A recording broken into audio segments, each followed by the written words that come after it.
बिस्मिल्लाहिर्रहमानिर्रहीम। Respectable dare viewers, अस्सलाम वालेकुम। आज एक यूनिक टॉपिक के साथ हाजिर है और आज का टॉपिक इंतहाई इम्पोर्टेंट है। तो जिसने भी हमारे चैनल को सब्सक्राइब नहीं किया वो सब्सक्राइब कर ले। जो सब्सक्राइबर है वो बेल आइकन को लाजमी दबाए ताकि हर नई वीडियो की नोटिफिकेशन सबसे पहले आपको मिल सके। और जो सब्सक्राइबर है वो वीडियो को ज़्यादा से ज़्यादा लाइक और शेयर किया करे ताकि बहुत सारे लोग उससे मुस्तफ़ीद हो सके। अब आज के टॉपिक की जानिब जाते हैं। आज का topic basically realism in English literature है, यानी उसकी डेफिनीशन, उसकी कंप्लीट हिस्ट्री और उसके की फीचर या की टेनेट्स और उसके लिटरेरी वर्क्स के अंदर रियलिज़म इंग्लिश लिटरेचर में पाया जाता है।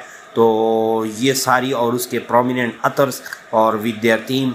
तो रियलिज़म अगरचे बहुत यानी सिंपली लोग ख्याल करते हैं, लेकिन रियलिज़म जो है एक बहुत ब्रॉड यानी एक लिटरेरी टर्म होने के नाते एक मोमेंट भी है। तो उसकी शुरुआत के लिए उसकी डेफिनीशन या इंट्रोडक्शन की जानिब जाते हैं। Realism in English literature is a moment oblique concept oblique philosophy. यानी रियलिज़म जो है नेक्स्ट के सिर्फ एक टर्म होने के नाते बल्कि एक मोमेंट भी है, यानी तहरीक भी है, कॉन्सेप्ट भी है और फिलासफी भी है। और उसकी शुरुआत कब हुई थी लिटरेचर में? That begin in the mid 19th century as a reaction against romanticism and idealism. ये बेसिकली यानी वो 19th सेंचुरी के मिड में ही शुरू हुई थी और एज ए रिएक्शन उसके रोमांटिसिज्म या रोमांटिक आइडियल्स या आइडियलिज्म के खिलाफ। और it is a reaction against romanticism come imagination spirit. और ये बेसिकली ये रियलिज़म जो था ये रिएक्शन के तौर पे, यानी रिएक्शन मीन्स रद्द-ए-अमल के तौर पे, यानी किस चीज़ के जो इमेजिनेटिव सेल्फ होता है, ये इमेजिनेटिव स्पिरिट होता है, उसके ख़िलाफ़। यानी इसका मतलब ये था कि किसी चीज़ को जब रियलिज़म के थ्रू देखा जाए तो describe them into as it is, यानी जैसा कि वो चीज़ है उसको उसी तरह डिस्क्राइब किया जाए, उसको जो है आइडियलाइज ना बनाया जाए, उसके साथ मिर्च मिसाला न मिलाया जाए। तो बाकी की तरह यानी बाकी मोमेंट्स की तरह जो ऑलरेडी अपलोडेड है।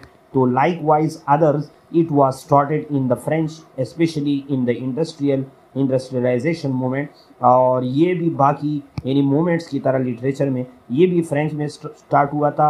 और स्पेशली इंडस्ट्रियलाइजेशन मूवमेंट जब पीक पे थी, just to raise voice of common crews labours, तो वहाँ लेबर्स की जो यानी राइट्स की बात थी तो उनके लिए रियलिज़म को जो है यानी बीच में आना पड़ा। अमूमन ये मूवमेंट्स जो होते हैं कभी कहीं कभार ये डिकेड्स बर डिकेड्स चलते हैं, यानी 50 to 70 ईयर्स तक या 20 to 50 ईयर्स तक मुख्तलिफ यानी ड्यूरेशन मुख्तलिफ मूवमेंट्स की होती है। और कई एट अ टाइम यानी एक मूवमेंट निकल रहा होता है, दूसरी मूवमेंट शुरू होती है और कई एट अ टाइम यानी दो मूवमेंट्स भी चल रहे होते हैं। तो इसी वजह से इन फ्रेंच, तो फ्रेंच जो था ये मार्कस था।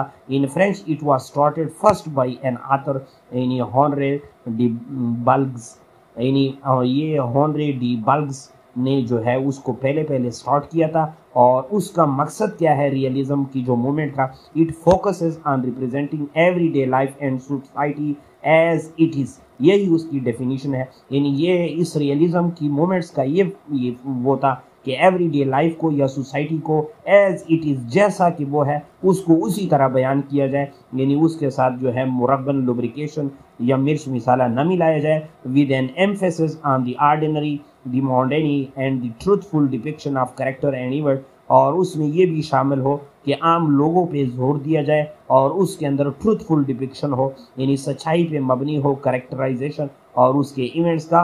और लिटरेरी मूवमेंट्स अगरचे लिटरेचर के अंदर बहुत सारे हैं, लेकिन उसमें जो क्लासिसिज्म है जिसमें यानी फर्स्ट क्लासिसिज्म जो आइडियलिज्म बेस्ड था, इसके बाद रोमांटिसिज्म जो था, इसके बाद जो है रियलिज्म यानी सेकंड क्लासिसिज्म जो थी, और फिर जो है नेचुरलिज्म, और 5th नंबर पे मॉडर्निज्म, और 6th पे इंडस्ट्रियलाइजेशन मूवमेंट। और ये साथ मैंने इसी वजह से बता दिए फ्रेंच रिवॉल्यूशन मूवमेंट, ये इसी वजह से बता दिए कि इन मूवमेंट्स के साथ इन मूवमेंट्स का जिक्र भी होना काफ़ी इम्पैक्ट रखता है खासकर इंग्लिश लिटरेचर में। और ऑलरेडी अपलोडेड भी, आप लोग उसको देख भी सकते हैं। तो रियलिज़म की जो डेफिनीशन है या रियलिज़म मूवमेंट की जो डेफिनीशन है वो कॉमन पर्सन के लिए आवाज़ उठाना और to describe the everyday life as it is, यानी उसको उसी तरह बयान करना, ये रियलिज़म मूवमेंट के ज़िम्मे में आता है। तो इस मूवमेंट के मेन क्रक्स या एलिमेंट्स या की फीचर या मेन टेनेट्स क्या थे? तो realism is a literary genre that present ordinary day to day experience. यानी डे टू डे एक्सपीरियंस से मुराद यानी रियल डिपिक्शन ऑफ लाइफ को जो है यानी वो कहता है रियलिज्म के अंदर शो किया जाने। यानी रियलिज्म का दरअसल मकसद हकीकत निगारी होती है, और हकीकत निगारी का मतलब ये होता है कि हर उस चीज़ को उसी तरह डिस्क्राइब किया जाए जिस तरह वो चीज़ है। और realism often focuses on middle and lower class member of society. ये लोअर क्लास और मिडिल क्लास के लिए एक आवाज़ होती है, और रियलिज्म जो थी वो एक मूवमेंट जो थी वो एक आवाज़ थी लोअर क्लास और मिडिल क्लास के लिए। और उसका मकसद क्या था? The purpose of literary realism is to tell truthful story of everyday people and their day-to-day lives, and it does so without dramatizing or romanticizing story। यानी उसको आइडियलाइज करने से स्टोरीज को, या ड्रामेटाइज करने से, या उसको जो है इमेजिनेटिव सेंस देने से, यानी वो स्टोरी जो है यानी रियलिस्टिक बेस हो, ट्रूथफुल स्टोरी हो, एवरीडे लाइफ की स्टोरी हो। तो ये उसके 3 मेन क्रक्स मैंने आप लोग को बता दिए। इसके अलावा अगर आप लोग लिटरेरी एग्जाम्पल ढूंढना चाहें कहाँ कहाँ पे रियलिज्म तो लिटरेचर भरा पड़ा है, तो उसकी जो है चंद एग्जाम्पल चार्ल्स डिकन को नोट कर ले। चार्ल्स डिकन की सबसे बेहतरीन नावल जो है ग्रेट एक्सपेक्टेशन में, उस नावल में आप लोग लाइफ ऑफ पिप को देखते हैं, जो एक अर्फन चाइल्ड होता है और हु राइजेस टू वेल्थ और true friend eventually learn their social status. और आखिरकार उसे यही पता चल जाता है that social status is less important than the loyalty and affection. यानी loyalty and affection more important है देन द सोशल स्टेटस। तो यही चीज़ जो है यानी सोशल इश्यूज यानी उसी तरह ही बयान होते हैं जिस तरह होने चाहिए, तो इसके अंदर रियलिज्म पाया जाता है। इस तरह हार्ड टाइम्स में Dickens critique the industrial revolution and social injustice it brought about through the character and setting of the Kock town.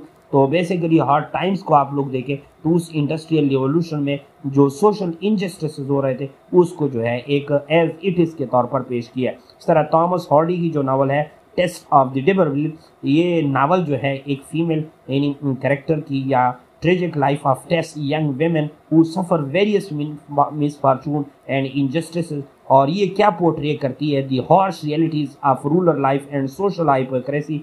और यही चीज़ जो है यानी रियल डिपिक्शन ऑफ लाइफ है जो रियलिज्म पे मुश्तमिल है। और इस तरह Jude the obscure Hardy critiques the societal constraint on the individual aspiration and desire through the tragic story of Jude Fawley and ambitious working class man. ये George obscure Hardy की इस नावल में भी जो है यानी सोशल इनजस्टिस है, और इसी वजह से रियलिज्म है। और नीचे जो है कंक्लूजन में मेन क्रक्स आप लोग को juice of the entire lecture है वो ये है कि these authors and there works exemplify realism by focusing on detailed character development, social critique, and the depiction of ordinary life and in complexity। तो इन सारे मुसन्निफीन ने उसको बड़े अच्छे अंदाज में, रियलिस्टिक अंदाज में उसको पोर्ट्रे किया है।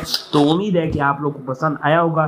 नीचे जो है प्रोफेसर सईद इशफाक अहमद साहब राइटिंग लर्निंग ऐप पर आप लोग हमारे चैनल को सब्सक्राइब भी कर सकते हैं और हमारे फेसबुक पेज को लाइक एंड फॉलो भी कर सकते हैं। Thanks for